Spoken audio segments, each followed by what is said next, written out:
Hello and welcome to the Daily Millwall for Thursday the 24th of February 2022. In today's Millwall news we've got Gary Rowetts' comments from Derby County match. So let's just start with that. This is from news@den.co.uk, and it's Millwall boss incredibly proud and praises Coops despite own goal giving Derby County a chance. Millwall's Gary Rowetts praised Jake Cooper's performance despite their defender's late own goal against Derby.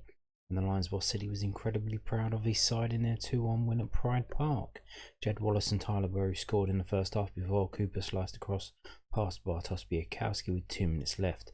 Wayne Rooney's side had only lost twice at home all season and scored 5 goals after the 88th minute in league games this campaign, but the Lions prevented a late comeback to win their 3rd game in a row.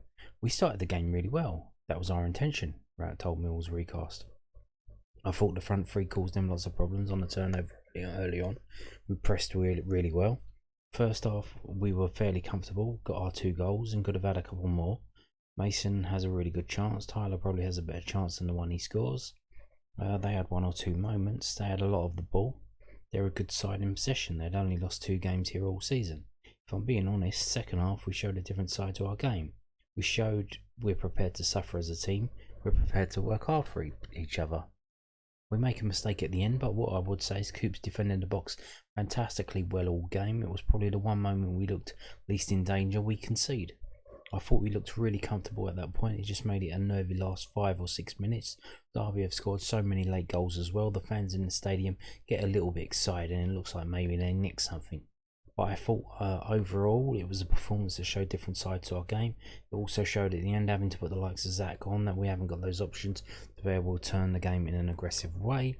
We're just going to have to play like that at times until we get bodies back. It was a really big performance on the players and I'm incredibly proud of our efforts tonight." Okay, well, on that, in terms of depleted squad, now here's the thing: Tyler Burry scored 2 goals in 2 games. Do you think if Oliver Burke or Luke Freeman weren't injured that Tyler Burry will be playing? Because I don't. I think those injuries actually done Gary Rowetts a favour there. It's forced him to play Tyler Burry, which he didn't want to do. He didn't even want him in the squad. He wanted him out on loan. That's a fact. He seems to have a problem with being told what to do. The Millwall fans saying put him in, put him in, put him in, and he's like sends him out on loan. Gary Rowetts seems to have a problem with that, and it's only because of those injuries that Tyler Burry is playing, and you can see how well he works with Jed Wallace. I mean, absolutely amazing play between both of them for one of the goals and the chances as well that Tyler Burry just scooped over the bar. Amazing prospect Tyler Burry is. It's basically having another Jed Wallace on the pitch, sort of a budding Jed Wallace. And to be honest, yeah, I absolutely 100% agree that if Oliver Burke and Luke Freeman weren't injured, then Tyler Burry wouldn't be playing, and we wouldn't be seeing these goals, and we wouldn't be seeing him play so well. And even when Tyler Burry, it was decided that he wouldn't be going back to Hartlepool on loan, would be keeping him in the squad, Gary Rowetts still went out and signed Oliver Burke on loan on the last, in basically the position that Tyler Burry plays. So, what does that say? What does that say? So, there you go. What can you do? What can you do? Now, in yesterday's video, I told you about so we've now won 3 games in a row. This is soccerbase.com, and it's got the results here. So this is the first time this season that we've won 3 games in a row, and we have done that two previous times under Gary Rowetts since he's become manager. So last season we did it. So here you can see in February, almost exactly the same dates, February last year, 4-1 Sheffield Wednesday, 2-1 away to Reading, and then 2-0 to Birmingham, and we followed that with 2 disappointing draws. 0-0 at home to Wickham and 1-0 away to Luton. So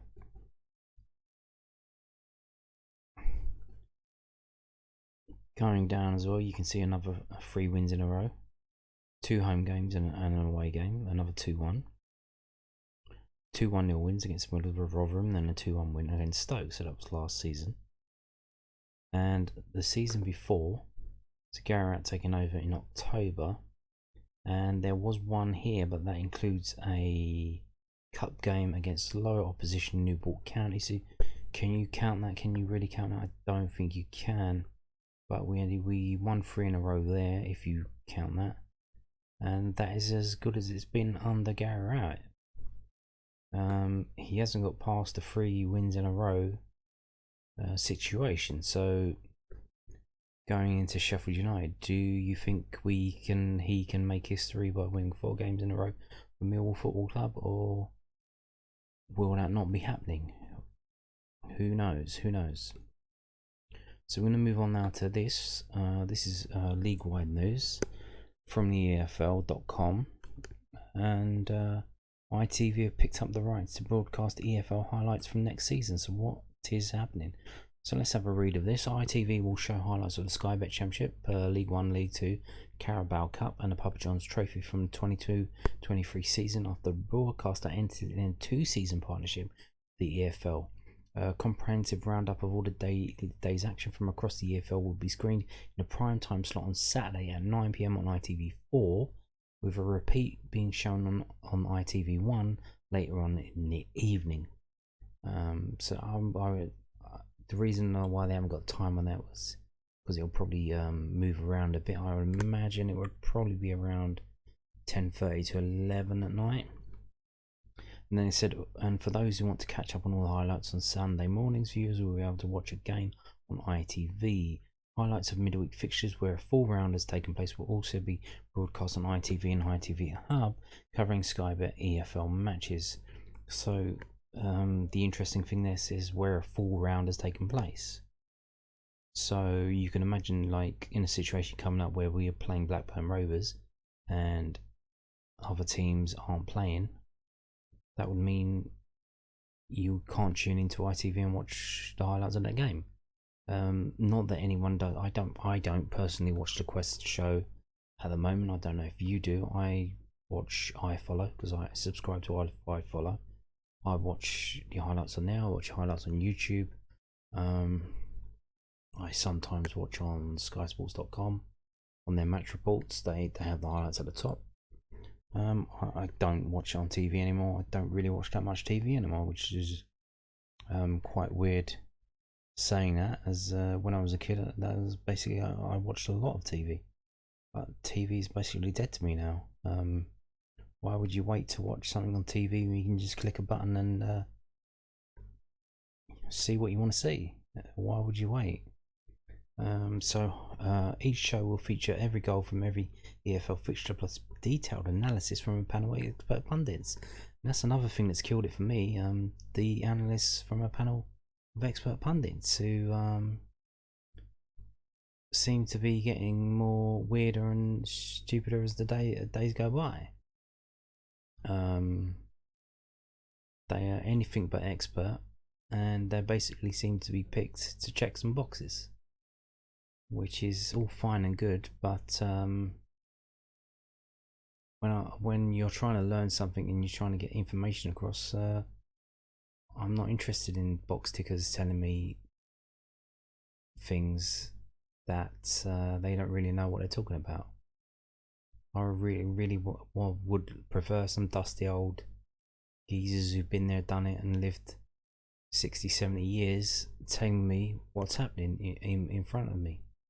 Not someone like well, I'm not going to go into it, but so ITV will also present extensive coverage of Sky Bet playoff semi-finals and finals, as well as a highlights program for each of the rounds of the Carabao Cup, 2-legged semi-finals and final. There's highlights for Papa John's Trophy, which hopefully we won't be involved in for a long time.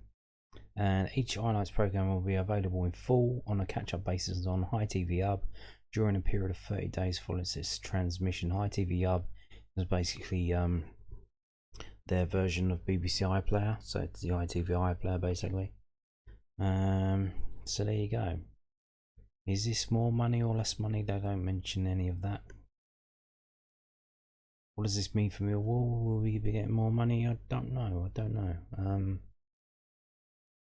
You would imagine it could be more money, because at the moment it's on Quest, which I believe are kind of owned by the same company that owns Discovery and channels like that. So I don't know about that, but if you still watch television, this is where it's going to be from next season. So that is the end of the normal video. We're going to go on to stats now, because obviously today is the day after a game, and I like to look at the stats about the game, and we're going to be doing that now. So here we go.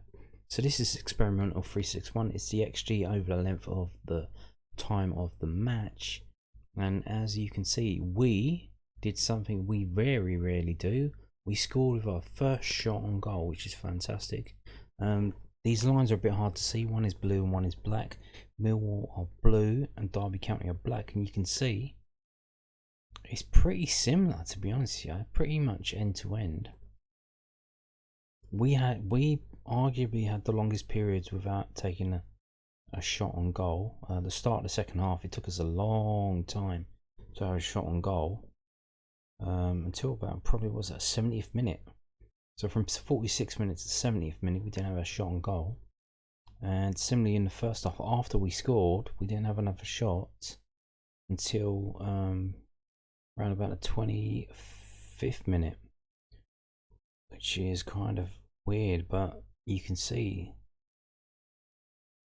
they had as many chances as we did, maybe more, but our defense was resolute and kept them out. And you can see here, so this is our strikers massively overperformed in terms of expected goals. We had 0.8, because obviously that free kick goal that Jed Wallace had was a bit lucky. Like, something's gone on there that shouldn't have gone in. Goalkeeper error, I don't know, could you say that? But so that would have been a low XG. Tyler Berry one was kind of nailed on. You can see how high the blue line jumps up. That's basically, that's gonna go in if you hit it right. So amazingly, Derby County had a higher XG than us, 0.9 to 0.8. So our striking team there of Tyler Berry, Jed Wallace and Mason Bennett, massively overperforming in terms of results achieved from chances created. Fantastic stuff. And you can see here Derby County and the black line doesn't really jump up that much. Probably around about the 33rd minute they had 3 quick chances in succession, one not so good, the second one better, and another third one. But apart from that, absolutely nothing. Absolutely nothing. You can see even their goal wasn't an XG, because that was a cross that wasn't on target. Jake Cooper put it on target accidentally, so that was a free goal given to them that wasn't an XG from them. So there you go. It's this is a very interesting graph. The defense was very resolute and the attackers were very efficient, which is what you want when you're not playing, when you're not a very good attacking team. You don't score a lot of goals. Is that a comment on Benecophobia? I don't know. But if Tyler Berry, Jed Wallace and Mason Bennett keep playing like this, does Benecophobia start? Can he start? I imagine Gary Rowetts would just throw him in anyway. He seems to be his favourite. He doesn't really pick teams on form. But if he ends up dropping, he would probably drop Tyler Burry, to be honest with you. And I think that would be a big mistake for Gary Rowett. So let's move on now to this. This is infogold.net. And you can see, this one is slightly different. They give the XG to Mill. If you look in the middle above the red FT, the XG is 0.74 Derby to 0.78 to Mill. Similar low levels of XG, but still they give it slightly to Millwall, which is interesting. You can see all the events of the game. Obviously we're 2-0 up at half time. They make 2 changes at half time because they've got to go for it. They're all guns blazing as they try to get out of the absolutely dire relegation situation that they are in. They basically need playoff form to overcome their 20-point deduction. They need to get on the pitch. They need to win enough points to get them 70 points or so to overcome the 21-point deficit that they got from their financial difficulties, and that's playoff form. Not only that, but they need to do it without being able, with all transfer embargoes, not being able to sign players and whatnot. They're in administration now. I think that there is some talk of was it Mike Ashley buying them out of administration and whatnot, but we'll see how that goes. But so there's the events of the game. Now moving on now to the XG shot map, which is one feature from this site that I do like. You can see here, this is Derby County's chances. Numerous long shots, not very good quality chances. Not able to break through. You can see there's a certain line in line with the penalty spot. They can't get beyond that. They cannot get beyond that and get a shot away. So that suggests to me some absolutely fantastic defending. Their best chance was this one here in the middle in the D. Ravel Morrison in the 85th minute, 10% chance. Apart from that, pot shots from awkward angles and not far away. Whereas if we look at Millwall, not many chances, but nearly all of them inside the area. Apart from the free kick, that was obviously wasn't a shot. It was on target because obviously it went in. That's what happens when you do in-swingers. In terms of in-swingers, out-swingers, if you do an in-swinger and players run in for it and miss it, it's going to go in. It has a potential to go in. And it did. It absolutely did. And it was fantastic to score so early in the game. Even though when the it made me laugh, the camera panned over to Gary Rowett and he had a face like a smacked ass. He didn't seem happy that we scored so early on. We did have one long shot. Who was that? If I can click on it, it's so small, it's kind of hard to get onto. That was Jed Wallace as well on the 68th minute. But all these other chances we had in the area. One just about in the 6-yard box. That was Scott Malone. Yeah, I remember that one. That was unlucky. But there you go. There you go. Different kind of attack. They had a lot more chances, but not very good ones. We had a decent number of chances inside the area, as we had the dynamic front three of Mason Bennett, Tyler Burry, and Jed Wallace. Just especially Tyler Burry and Jed Wallace working up well with each other. And Mason Bennett basically being rugby tackled, and he managed to break through and put the cross in for Jed Wallace, which led to him taking a shot which got deflected, and then Tyler Burry getting his goal. So Mason Bennett was doing some good stuff as well. So let's switch this to first half. There's the first half chances. So pretty much all of our chances were. So this is our chances in the first half.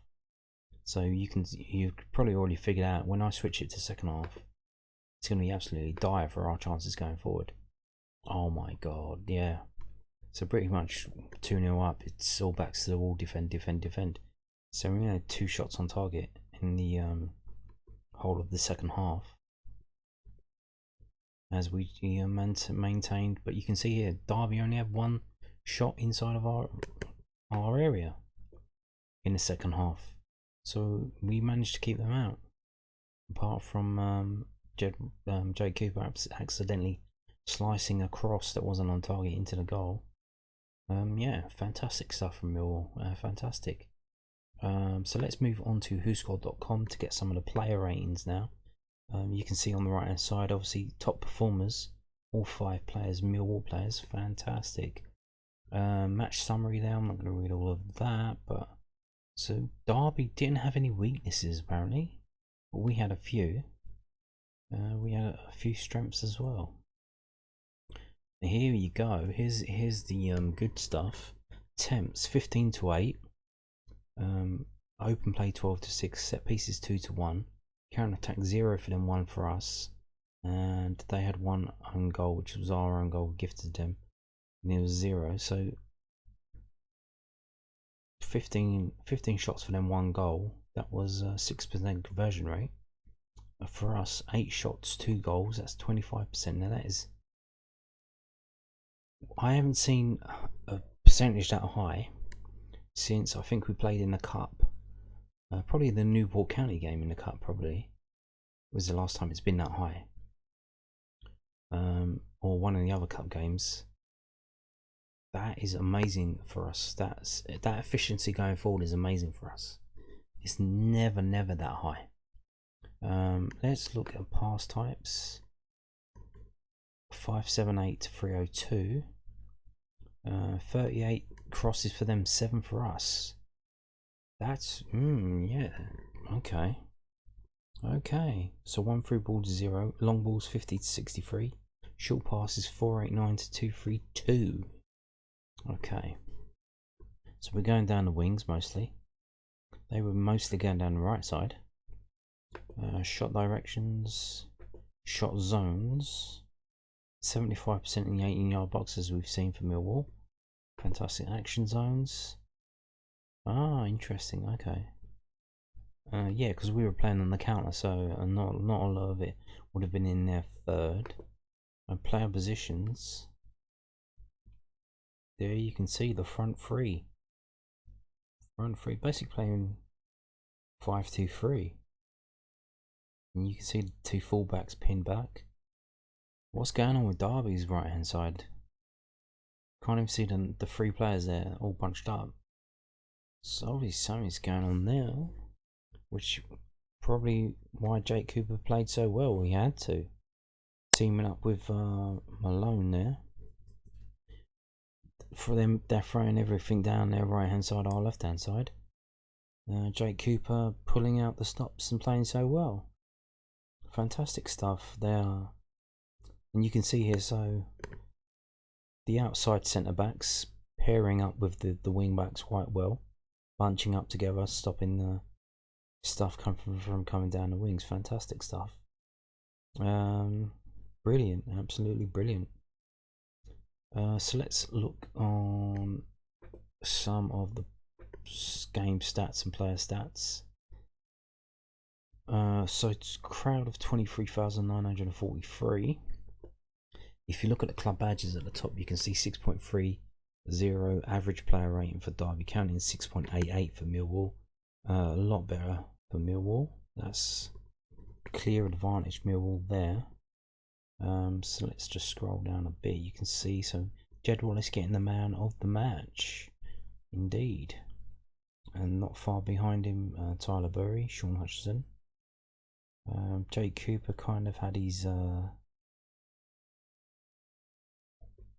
okay. Jake Cooper had his score knocked down by that own goal.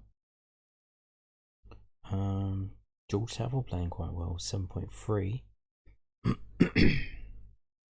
So total shots, so yeah, we've seen 14 to 8, but you can see the front three there, actors in the front three all getting in on it. Basically everyone else leaving it for them. They can, because they're working as a front three, they can go up together and do it all on their own. They don't need other players coming in to help them out from the midfield, which is interesting. Tyler Berry free, Jed Wallace free, 1 goal each. Good stuff. That is good stuff. I wonder how many shots were on target. We'll find out later. But they had 3 shots. They got 1 goal. That's 33% right off the mark. Possession wise, they obviously had a lot more possession than us. 66 to 34. For us, Jed Wallace on the ball the most, 4.6 of the match possession. Okay. Pass success percentage. Again, Billy Mitchell and Danny McMahon highest, 81. Jed Wallace 78, which is good for him. But you can see here, Derby County with their short passing, most of their players are in the 80s. That didn't do them very well, did it? And the two outside lefts, whatever you call them, Sibley and Ebisoli, only in the 60s. So that's probably the weak points there. If their crossing was better, they might have done well. Dribbles 7-4. Okay, aerials 24-31. Fantastic stuff again. Cooper, Hutchinson, McNamara with 7 aerials 1. Not bad for not the biggest lad in the world. Fantastic stuff there. Tackles 7-19. Again, fantastic defending all round. Aerials 1, more than them. Tackles double what they did. Double the tackles they got. Even up front, look at that. Jed Wallace and Tyler Berry leading and tackling. Fantastic stuff. Corners 9-1. And dispossessed 13-5.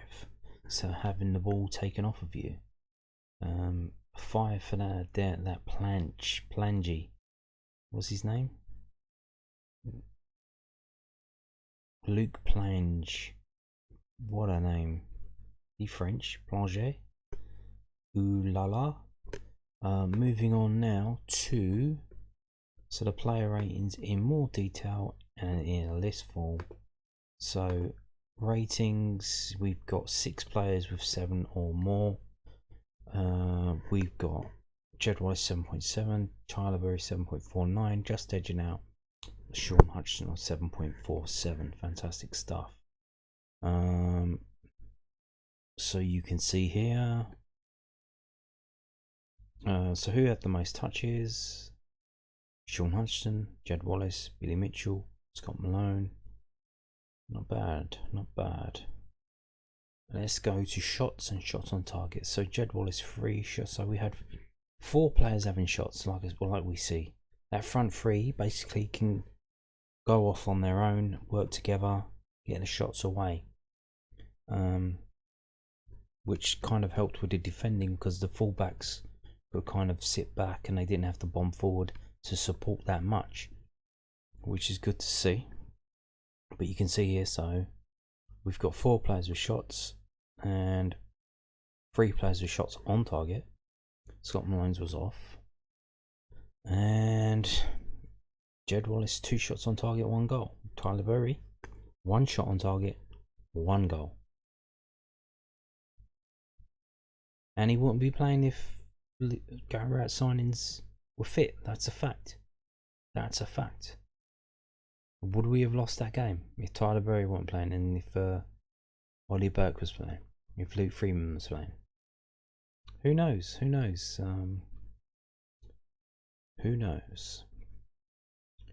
So, moving on in terms of defensive work. So we've seen here, look, everyone having a tackle. Even Zach Lovelace when he came on had a tackle. Nice to see. Quite weirdly, Sean Hutchinson didn't have a tackle. Is that true? Billy Mitchell. Okay.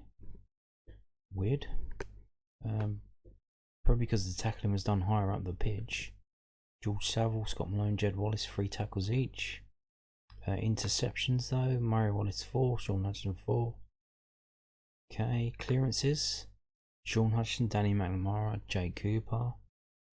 A lot of clearances there, a lot of clearances. Block shots. Cool. So that really was a defensive masterclass and highly efficient attack. That was the motif of that game. Passes. So not that many passes. That's quite low, to be honest with you. 30's Billy Mitchell 80.6 off of 36 passes. That's pretty good. You can see basically the same number for Jed Wallace, and it's lower, and Sean Hutchin is lower as well. Going down, you got Danny McMahon 81 off of 21. That's pretty good as well. Zach Lovelace, one pass wasn't accurate. Okay, he's only on the pitch for 6 minutes, but so George Evans doesn't seem to have done that much, but gets a higher score than Zach Lovelace, which is weird.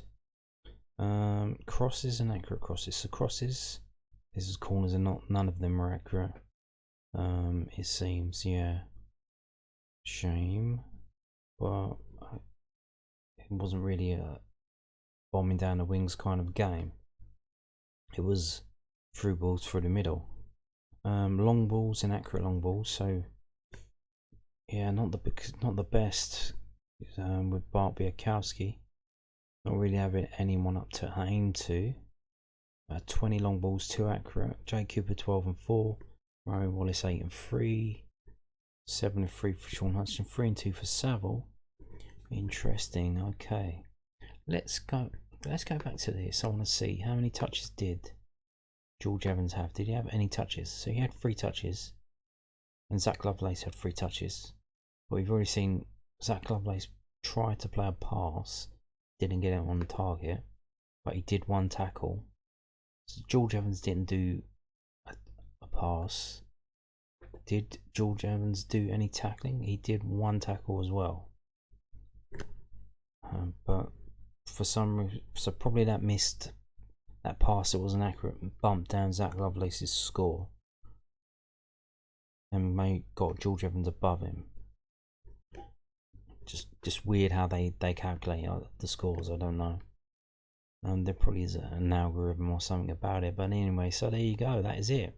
The theme of that match: hard-working, robust defense and exciting, a highly efficient attack. And we'll see if we can carry that on against Sheffield United. Hopefully we can. And that is it for today's video. Thank you for watching, and goodbye.